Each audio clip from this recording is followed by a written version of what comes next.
सन 1909 का था। सितंबर की 28वीं तारीख। यह वह समय था जब भारत अंग्रेजों की गुलामी की जंजीरों में जकड़ा हुआ था। पंजाब की धरती पर एक सपूत ने जन्म लिया। यह धरती, जो अपनी उपजाऊ मिट्टी और समृद्ध संस्कृति के लिए जानी जाती है, अब एक महान क्रांतिकारी को जन्म देने वाली थी। नाम रखा गया भगत सिंह। यह नाम भविष्य में भारतीय स्वतंत्रता संग्राम का पर्याय बनने वाला था। भगत सिंह का परिवार देशभक्ति से ओतप्रोत था। उनके घर में हर दिन देश की आजादी की बातें होती थीं। उनके पिता सरदार किशन सिंह देश की आजादी के लिए लड़ना चाहते थे। वे अपने बेटे को भी इसी राह पर चलने के लिए प्रेरित करते थे। चाचा अजीत सिंह स्वतंत्रता संग्राम के सूरमा थे। उन्होंने भगत सिंह के मन में देश प्रेम की भावना को और भी प्रबल किया। ऐसे माहौल में भगत सिंह पले बढ़े। उनके चारों ओर देशभक्ति की कहानियां और आजादी की लड़ाई की गूंज थी। देश प्रेम उनके रोम रोम में समा गया।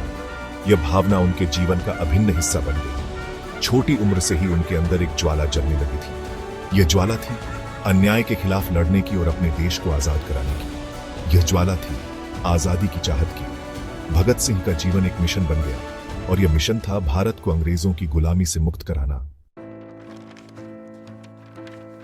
सन 1919 का साल था, अप्रैल का महीना।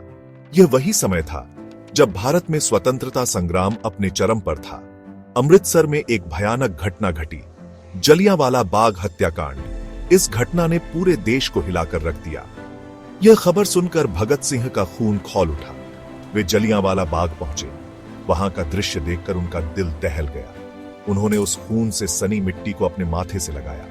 यह उनके लिए एक पवित्र क्षण था। उस दिन उन्होंने तय कर लिया था, अब चुप नहीं रहेंगे। उन्होंने अपने जीवन का उद्देश्य तय कर लिया, देश को आजाद कराना है।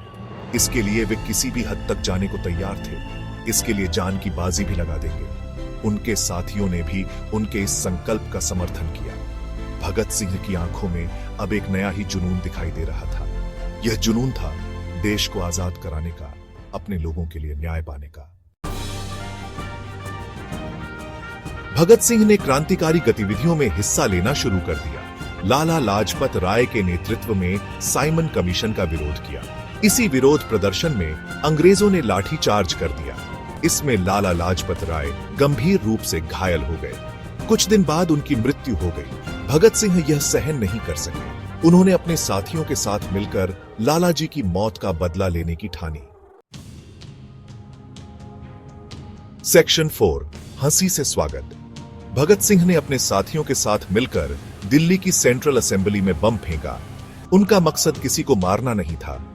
वे अंग्रेजी हुकूमत को सिर्फ एक चेतावनी देना चाहते थे। गिरफ्तारी के बाद मुकदमा चला। भगत सिंह ने अदालत में भी अंग्रेजी हुकूमत को ललकारा। उन्होंने कहा, मैं मौत से नहीं डरता। मेरा मकसद देश को आजाद कराना है। फांसी की सजा सुनाए जाने पर भी उनके चेहरे पर मुस्कान थी। सेक्शन 5, अमर शहीद। भगत सिंह एक ऐसा नाम जो भारतीय स्वतंत्रता संग्राम के इतिहास में स्वर्ण अक्षरों में लिखा गया है।